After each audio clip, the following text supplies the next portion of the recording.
suara 27 November mendatang, Polres Tanjung Jabung Timur petakan kerawanan TPS.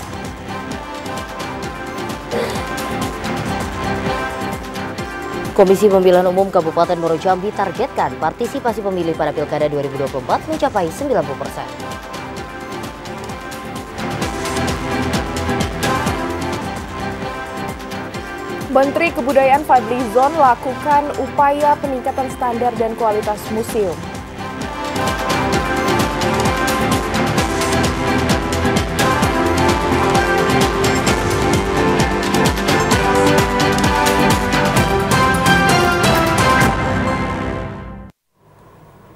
Assalamualaikum warahmatullahi wabarakatuh. Terima kasih saudara Anda masih setia menyaksikan Jambi hari ini edisi Rabu 20 November 2024. Selain 3 berita utama tadi, tim redaksi kami juga telah menyiapkan sejumlah informasi penting dan menarik lainnya untuk Anda. Bersama saya Rahmadani Putri. Dan saya Cynthia Permana, inilah Jambi hari ini selengkapnya.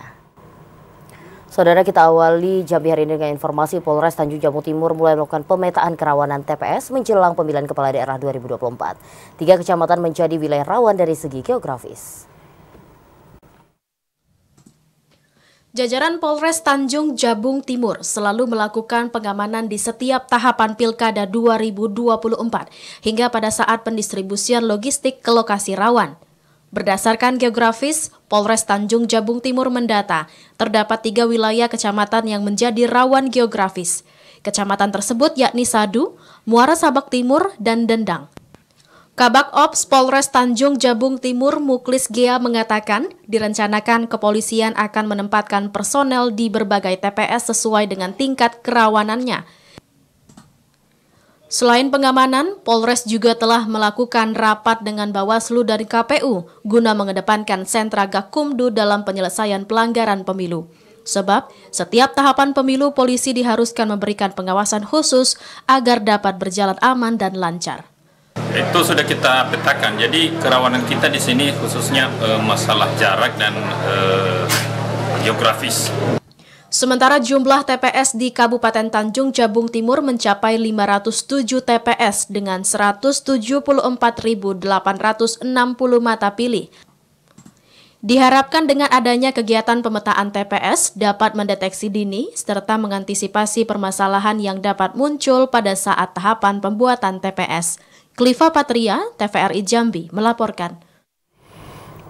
Saudara, pendistribusian logistik Pilkada pada wilayah tertinggal, terdepan, dan terluar akan dilakukan pada 3 hari jelang pemungutan suara. Pendistribusian akan menggunakan moda darat dan air. Jelang Pilkada pada 27 November 2024 mendatang, KPU Kabupaten Tanjung Jabung Timur terus memantapkan segala persiapan. Salah satunya pengelolaan dan pendistribusian logistik Pilkada ke seluruh tempat pemungutan suara atau TPS. Pendistribusian logistik ini akan dibagi ke dalam 3 kategori. Kategori pertama, pendistribusian logistik ke wilayah tertinggal, terdepan, dan terluar, mulai dari Kecamatan Sabdu, Nipa Panjang, dan Mendahara, dimulai pada Minggu 24 November 2024 mendatang. Pada kategori kedua, yakni 2 hari jelang pemungutan suara pada Senin 25 November 2024, akan didistribusikan ke Kecamatan Dendang, Mendahara Ulu, Kuala Jambi, Muara Sabak Timur, Rantau Rasau, dan Perbak. Sedangkan kategori terakhir yakni 1 hari jelang pemungutan suara tertuju di 2 kecamatan, yakni Muara Sabak Barat dan Geragai, pada Selasa 26 November 2024. Komisioner KPU Kabupaten Tanjung Jabung Timur Junianto mengatakan, persiapan logistik Pilkada 2024 di KPU saat ini sudah mencapai 90%, baik persiapan logistik kotak suara, surat suara, hingga perlengkapan lainnya seperti moda transportasi pengangkutan. Pengangkutan logistik pemilu nantinya akan menggunakan moda transportasi darat maupun air dengan menyesuaikan kebutuhan dengan kondisi yang sudah memasuki musim penghujan. Untuk pendistribusian logistik di Kabupaten Tanjung Jabung Timur, kita telah memetakan beberapa kecamatan yang akan dilakukan pendistribusi logistik. Ada di Min 3 pelaksanaan pemungutan suara, kemudian di Min 2 maupun di Min 1. Diharapkan dengan koordinasi dan persiapan bersama stakeholder terkait lainnya, tahapan Pilkada 2024 di Kabupaten Tanjung Jabung Timur ini dapat berjalan dengan aman, tertib, dan sukses. Kliva Patria, TVRI Jambi melaporkan. KPU Muaro Jambi menargetkan partisipasi pemilih pada Pilkada serentak 2024 mencapai 90%. Untuk mewujudkan target tersebut, selain sosialisasi, KPU juga memastikan tahapan Pilkada dapat berjalan sesuai regulasi. Pada pemilihan Kepala Daerah serentak 2024, Komisi Pemilihan Umum Kabupaten Muaro Jambi menargetkan partisipasi pemilih mencapai 90%. Dari jumlah daftar pemilih tetap 317.746 jiwa. Target ini tentu sangat jauh dari partisipasi pemilih pada pelaksanaan pemilu yang berlangsung pada Februari 2023 lalu, yang hanya 82,5%. Untuk mencapai target partisipasi pemilih, selain menyosialisasikan tahapan pilkada kepada pemilih pemula dan peran aktif PPS dan PPK di tengah masyarakat, persiapan pendukung kelancaran pemilihan juga menjadi penentu tingginya partisipasi pemilih. KPU Muaro Jambi meminta masyarakat untuk dapat memastikan namanya pada daftar pemilih tetap. Pengecekan dapat dilakukan secara online melalui situs resmi KPU. Masyarakat Kabupaten Muaro Jambi diharapkan dapat menggunakan hak pilihnya pada 27 November mendatang dengan datang ke tempat pemungutan suara untuk menentukan pemimpin Muaro Jambi 5 tahun ke depan. Azam Afnan, TVRI Jambi melaporkan. Saudara Komisioner KPU Provinsi Jambi mengingatkan seluruh anggota Panitia Pemilihan Kecamatan dan Panitia Pemungutan Suara dalam wilayah Kabupaten Sarolangun untuk selalu menjaga integritas sebagai penyelenggara dalam pelaksanaan pemilu serentak tahun 2024. Berdasarkan hasil evaluasi penyelenggaraan pemilihan umum pada tanggal 14 Februari 2024 lalu, integritas penyelenggara pemilu di wilayah Kabupaten Sarolangun dinilai sangat rawan. Kondisi ini harus menjadi perhatian semua pihak karena integritas dan netralitas merupakan prinsip utama dalam penyelenggaraan proses demokrasi. Anggota Komisi Pemilihan Umum Provinsi Jambi Divisi Hukum dan Pengawasan Suparmin mengatakan, nilai integritas yang dimiliki oleh semua anggota KPU beserta jajarannya perlu ditingkatkan demi menjaga kepercayaan publik terhadap proses dan hasil pemilu 27 November 2024 mendatang. Untuk itu pihaknya mengingatkan agar menjunjung tinggi integritas, serta meminta PPK dan PPS bekerja secara profesional dan penuh tanggung jawab, serta mampu menjaga kode etik sebagai penyelenggara pemilu. Kerawanan pemilihan itu ada di Bawaslu ya. Sejauh ini tidak terlalu muncul ya, tetapi integritas penyelenggara pemilu memang kita rawan di sini. Karena kita punya pengalaman pada pemilu 2024 lalu Pileg, di mana ada PPK-PPK yang mengubah hasil itu. Dan ini sudah kita lakukan mitigasi, bagaimana KPU Kabupaten sekarang betul-betul konsen ya, memastikan jajarannya tidak melakukan hal yang sama. KPU Provinsi Jambi mengharapkan partisipasi dari masyarakat untuk aktif terlibat dalam mengawasi dan melaporkan potensi pelanggaran pemilu, agar terciptanya pemilu yang bersih dan jujur serta transparan. Edi Kusnadi, TVRI Jambi melaporkan. Sementara itu, Saudara, KPU Batanghari kembali menerima tambahan surat suara yang sebelumnya dinyatakan kurang. Total surat suara yang ditambah mencapai 5.000 lembar lebih surat suara. Komisioner KPU Batanghari Muhammad Nuh mengatakan jika seluruh logistik pilkada sudah mencukupi, mulai dari kotak suara, bilik hingga surat suara. Bahkan surat suara gubernur dan wakil gubernur maupun bupati dan wakil bupati yang awalnya sempat kurang kirim maupun rusak, saat ini sudah diterima pengganti dan tambahannya oleh KPU Batanghari. Total surat suara yang telah diganti sebanyak 1.562 untuk surat suara gubernur dan wakil gubernur Jambi, serta 3.751 lembar surat suara bupati dan wakil bupati Batanghari. Saat ini surat suara yang telah diterima sudah dilakukan pelipatan. Kini pihak KPU tengah melaksanakan tahapan pengepakan semua logistik pilkada. Selanjutnya akan disiapkan untuk pendistribusian ke seluruh wilayah kecamatan yang ada di Kabupaten Batanghari.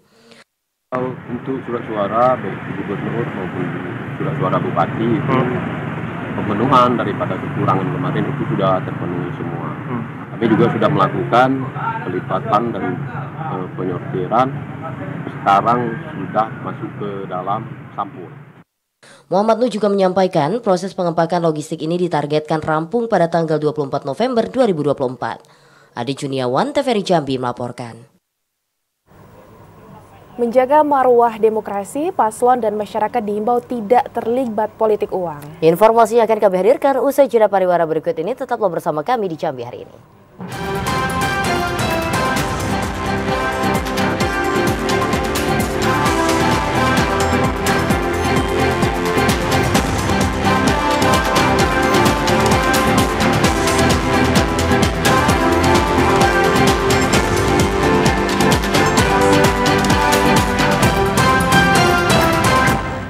Terima kasih Anda masih setia menyaksikan Jambi hari ini dalam segmen Menuju Pilkada 2024.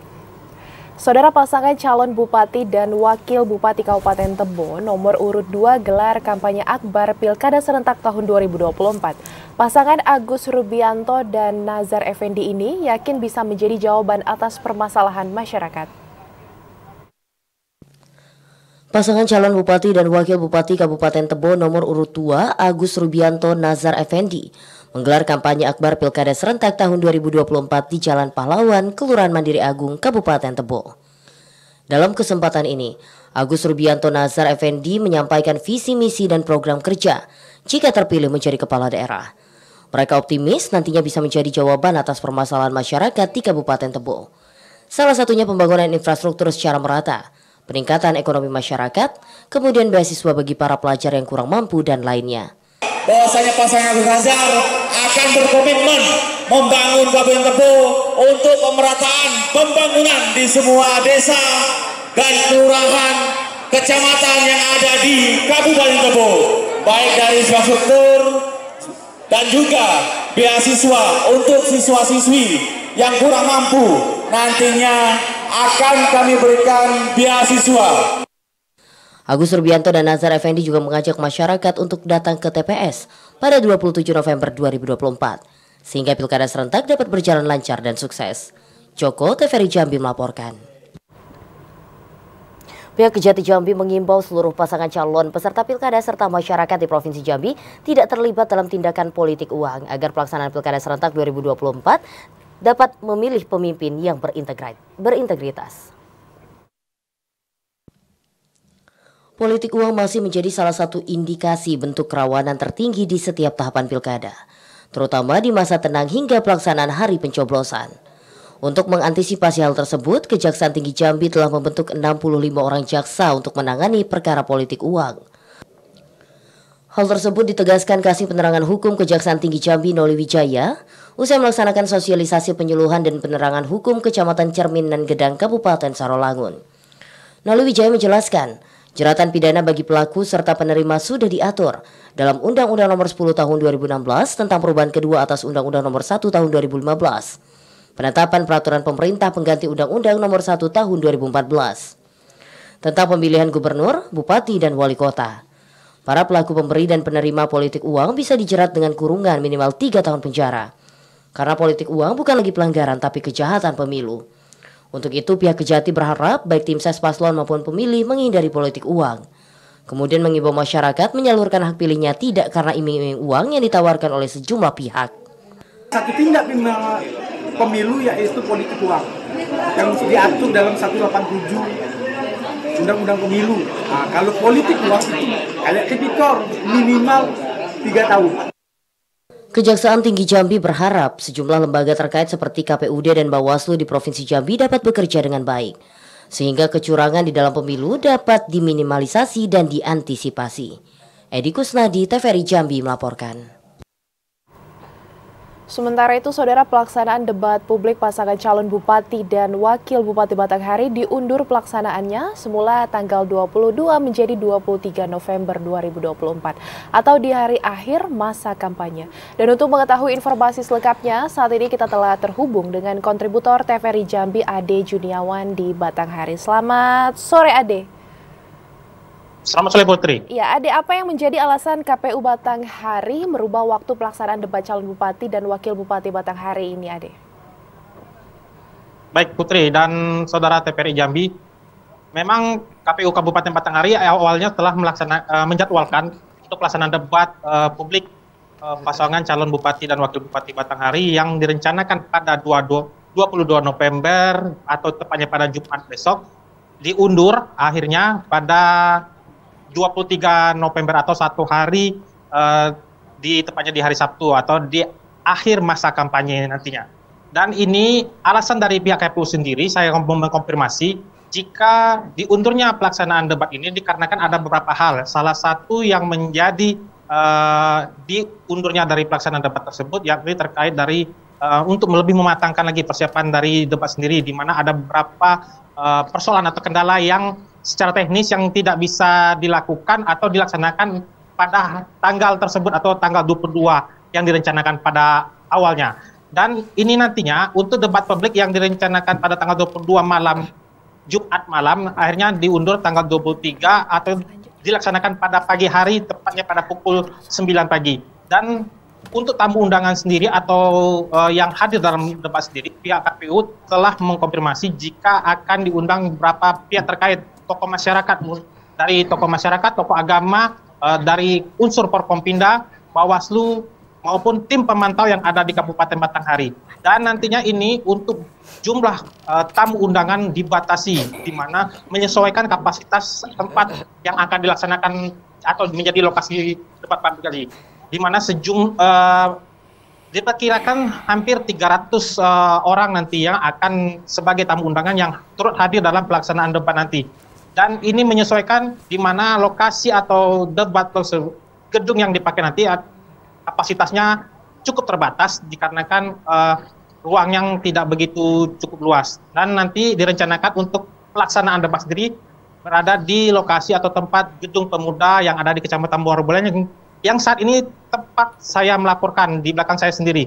Dan dari hasil pantauan saya sendiri, untuk persiapan debat sendiri, pihak KPU telah melakukan berbagai langkah. Yang salah satunya tadi saya sempat memantau di dalam, ada persiapan mulai dekorasi dan segala macam yang dilakukan oleh tim dari pihak KPU untuk mempersiapkan debat ini nantinya akan bisa berjalan secara maksimal pada Sabtu besok. Putri. Ya, Ade, untuk sejauh ini sudah berapa persen persiapan debat yang dilakukan oleh KPU Batanghari ini, Ade?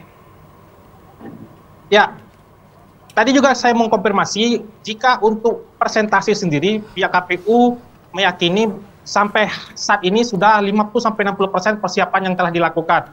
Dan di mana nantinya pihak atau tim dari penyelenggara pilkada sendiri ini telah melakukan rapat koordinasi dengan beberapa pihak, salah satunya untuk pengamanan yang akan dilakukan pada pelaksanaan debat tadi, nanti besok atau tepatnya pada hari Sabtu. Dan di mana pihak KPU telah berkoordinasi dengan unsur dari kepolisian maupun TNI untuk melakukan pengamanan secara maksimal agar di lokasi debat ini berjalan aman dan lancar. Dan juga pihak KPU berharap semua peserta atau tamu undangan yang nantinya hadir bisa menjaga kondusivitas dari pelaksanaan debat tersebut sehingga tidak ada terjadi timbulnya konflik atau hal-hal yang lain tidak diinginkan. Dan sebagaimana diketahui, Putri, untuk debat nanti ini Kabupaten Batanghari sendiri hanya melaksanakan satu kali, di mana dikarenakan pihak KPU hanya mendapatkan satu pasangan calon tunggal, yakni Bupati dan Wakil Bupati Batanghari atas nama Muhammad Fadil Arif dan Bahtiar. Dan nantinya konsep pelaksanaan debat sendiri hanya menyampaikan gagasan atau visi misi dari paslon tunggal tersebut. Dan juga nanti juga akan ada beberapa pertanyaan yang akan disampaikan atau dilontarkan oleh pihak panelis kepada paslon tersebut agar ini menjadi lebih maksimal dan lebih berjalan lebih damai dan lancar. Dan untuk tema sendiri tadi saya sudah pihak KPU sudah mengkonfirmasi bahwa tema yang akan berdebatkan nanti yaitu terkait pembangunan SDM, pengelolaan sumber daya alam dan infrastruktur untuk mewujudkan masyarakat Batanghari adil dan sejahtera. Alasan pengangkatan tema tersebut yakni mengingat kondisi yang saat ini masih dihadapi masyarakat, di tengah masyarakat yang masih dihadapi dan menjadi keluhan terkait infrastruktur yang ada di Kabupaten Batanghari yang sampai saat ini belum berjalan maksimal. Seperti itu, Putri.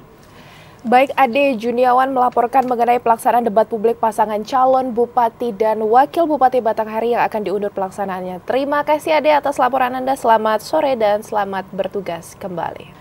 Saudara, Kementerian Kebudayaan akan fokus lakukan pemugaran kawasan Candi Muara Jambi. Informasinya akan kami hadirkan usai jeda pariwara berikut ini. Tetaplah bersama kami di Jambi.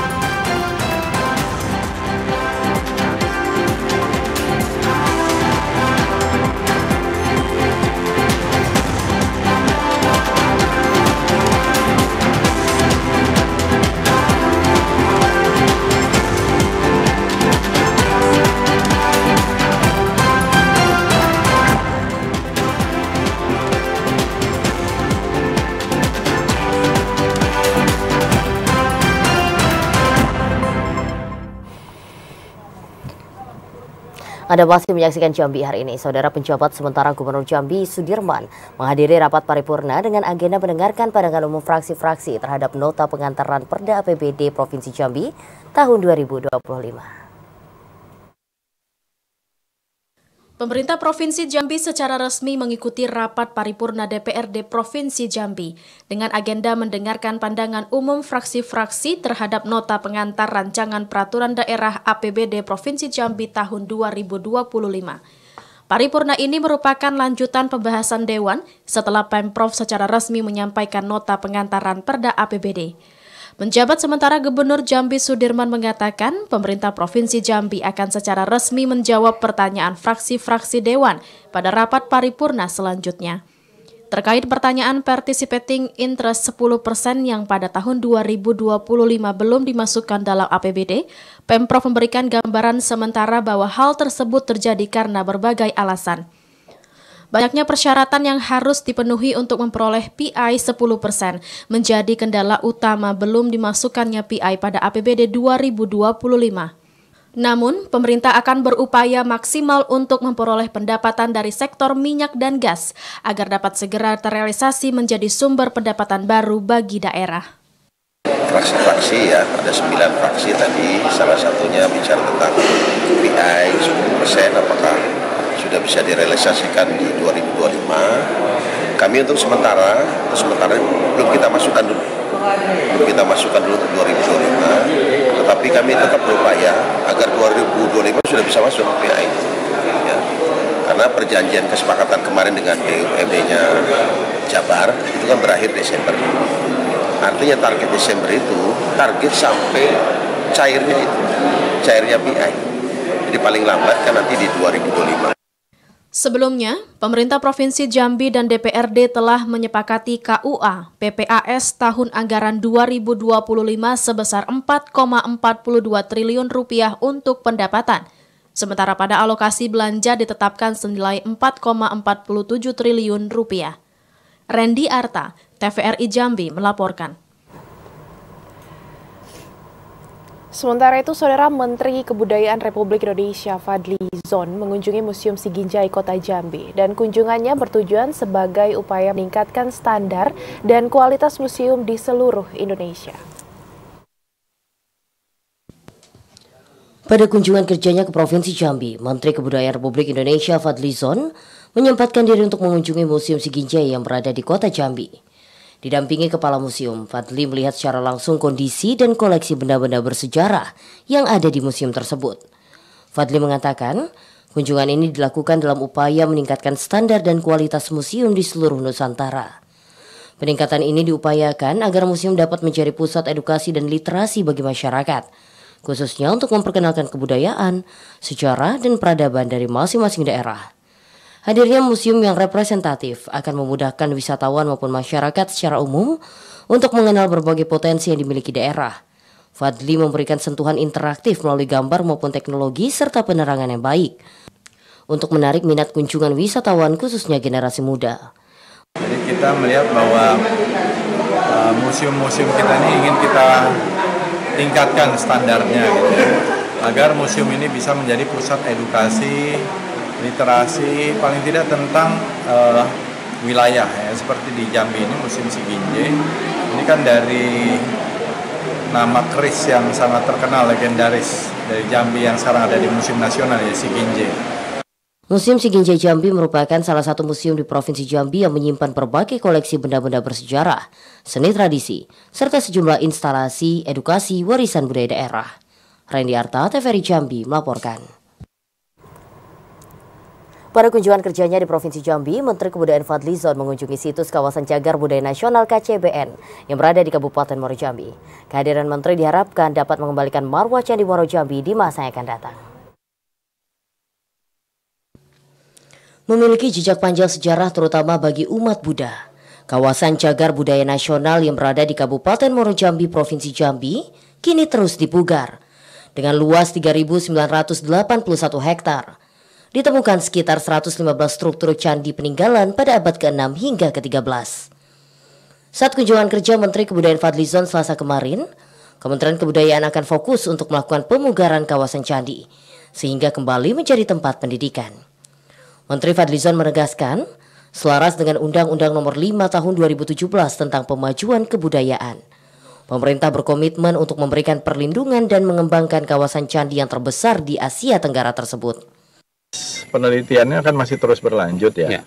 Dan saya kira ini yang harus kita gali semaksimal mungkin, dan dalam hal ini tentu dengan adanya sekarang di Kementerian Kebudayaan kita lebih fokus juga bagaimana cagar-cagar budaya nasional seperti ini bisa kita lindungi, bisa kita kembangkan, bisa kita manfaatkan, dan bisa kita bina ya sesuai dengan Undang-Undang Pemajuan Kebudayaan. Selain sebagai tempat pendidikan, kawasan cagar budaya nasional juga menjadi tempat ibadah. Berbagai candi ditemukan di kawasan tersebut, di antaranya Candi Kembar Batu, Kedaton, Koto Mahligai, Candi Tinggi, dan Candi Stupa. Kehadiran Menteri Kebudayaan di kawasan percandian diharapkan dapat mengembalikan kawasan candi sebagai sumber inspirasi dan pengetahuan bagi masyarakat. Azam Afnan, TVRI Jambi melaporkan. Pemirsa, tetaplah bersama Jambi hari ini karena kami membahasakan kembali dengan sejumlah informasi penting dan menarik lainnya. Di antaranya petani diimbau mengikuti program asuransi usaha tani padi untuk hadapi resiko gagal panen.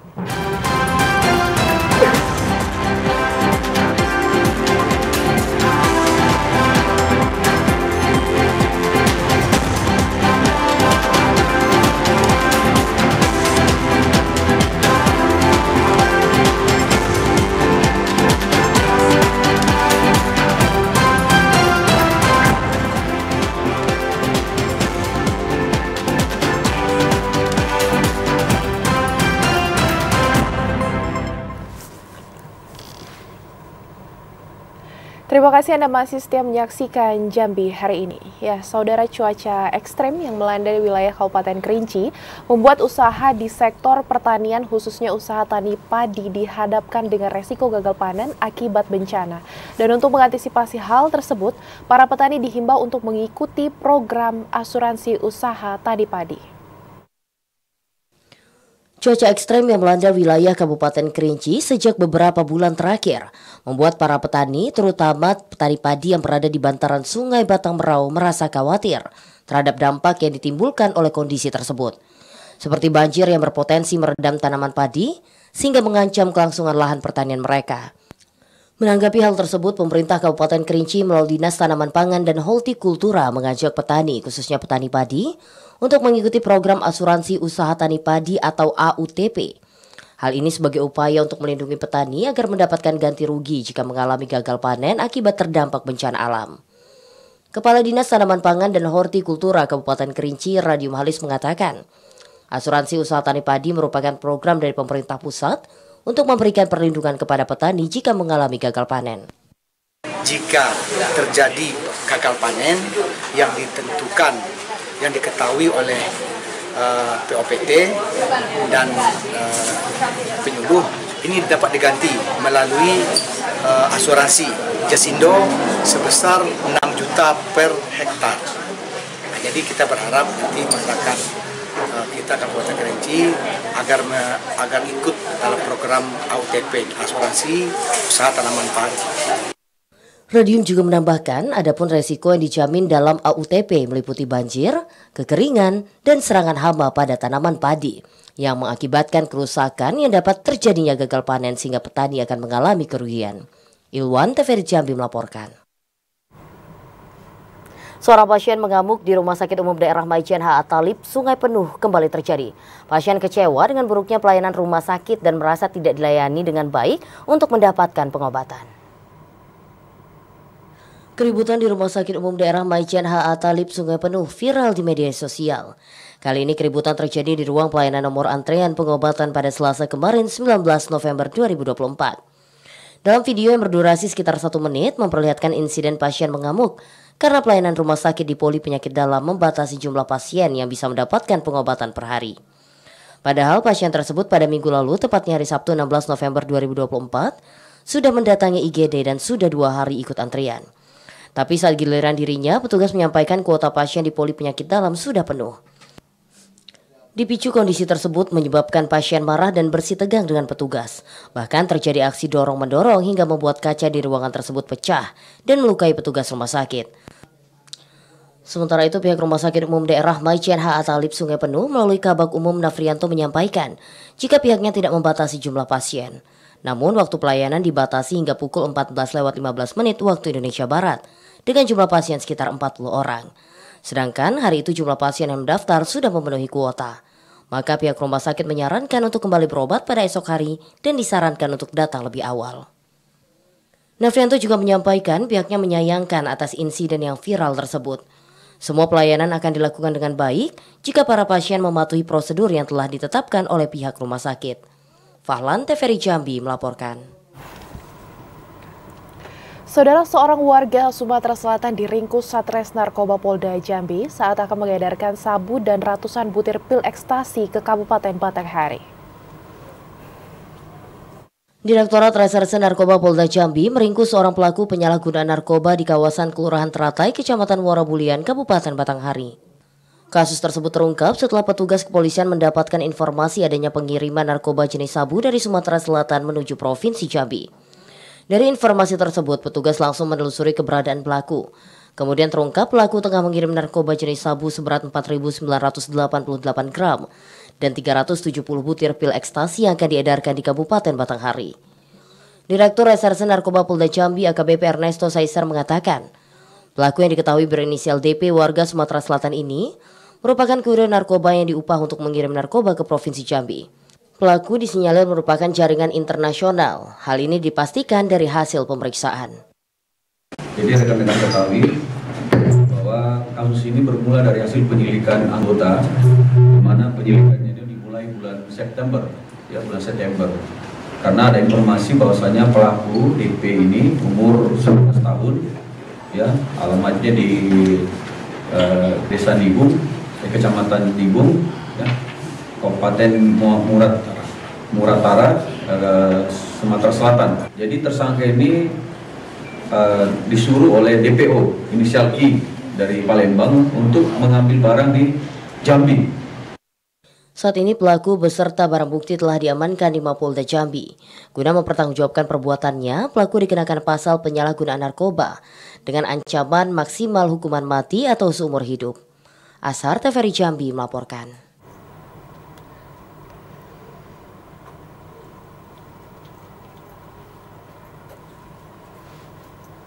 Saudara, Direktorat Reserse Narkoba Polda Jambi berhasil mengamankan sabu seberat 16,14 gram dan ganja seberat 0,731 gram senilai 360 juta rupiah.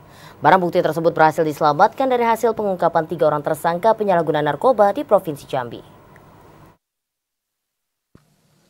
Direktorat Reserse Narkoba Polda Jambi meringkus 3 orang pelaku penyalahgunaan narkoba di Provinsi Jambi. Ketiga orang tersangka ini diketahui berinisial RU, warga Telanai Pura Kota Jambi, DH, warga Kota Jambi, dan BF, warga Tanjung Jabung Barat. Mereka diamankan petugas kepolisian saat tengah mempersiapkan pengiriman barang narkoba jenis sabu ke wilayah Tanjung Jabung Barat dan Kota Jambi. Kasubdit 2 Direktorat Reserse Narkoba Polda Jambi AKBP Nurbani mengatakan, berdasarkan hasil laporan masyarakat, tim akhirnya menelusuri keberadaan para pelaku. Para pelaku ini diamankan saat tengah berada di kos-kosan di Kota Jambi saat akan mempersiapkan pengiriman. Dari pengungkapan itu, petugas turut mengamankan barang bukti berupa sabu seberat 16,14 gram dan 0,731 gram narkoba jenis ganja.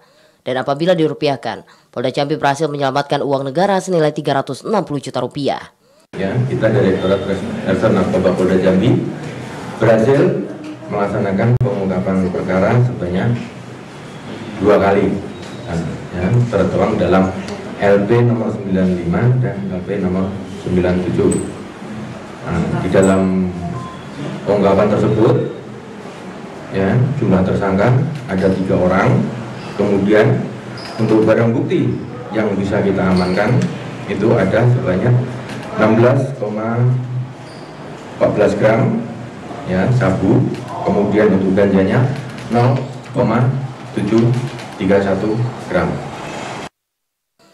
Polisi turut mengimbau kepada masyarakat apabila menemukan indikasi penyalahgunaan narkoba, dapat segera melaporkan kejadian tersebut ke petugas kepolisian.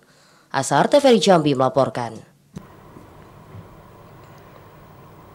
Saudara, Satuan Reserse Narkoba Polres Tebo menangkap seorang bandar narkoba atas nama Sugiarto. Dari tangan pelaku, petugas mengamankan 43 paket jenis sabu yang siap diedarkan. Tim Opsenal Satuan Reserse Narkoba Polres Tebo membekuk seorang bandar narkoba atas nama Sugiarto di Desa Rantau Jaya, Kecamatan Tujuh Koto. Tersangka ditangkap saat memaketkan barang terlarang jenis sabu di rumahnya. Dari penggeledahan yang dilakukan, ada 43 paket kecil jenis sabu yang siap edar dengan berat 9,98 gram. Kemudian juga ditemukan timbangan digital, alat hisap sabu, dan uang tunai senilai Rp1.400.000 yang merupakan hasil penjualan sabu. Kasat Res Narkoba Polres Tebo Ibtu Jeki Noviardi mengatakan, barang terlarang itu didapatkan tersangka dari provinsi tetangga. Kemudian akan diedarkan di desa tempat tersangka tinggal. Penggeledahan ditemukan sejumlah paket diduga narkotika jenis sabu. Berapa beratnya, Bang? Untuk BBM berhasil kita amankan sebanyak 43 paket kecil sabu dengan total berat bruto 9,89 gram. Berikut timbangan digital, seperangkat alat hisap sabu serta uang tunai total senilai Rp1.400.000 yang merupakan hasil penjualan narkotika jenis sabu.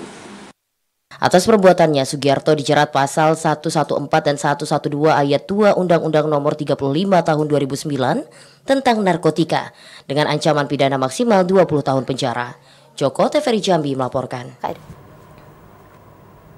Saudara, informasi tadi sekaligus mengakhiri jumpa kita di Jambi hari ini. Terima kasih atas perhatian dan kebersamaan Anda. Saya Sintia Permana. Dan saya Rahmadani Putri bersama kerabat kerja yang bertugas pamit undur diri. Wassalamualaikum warahmatullahi wabarakatuh dan sampai jumpa.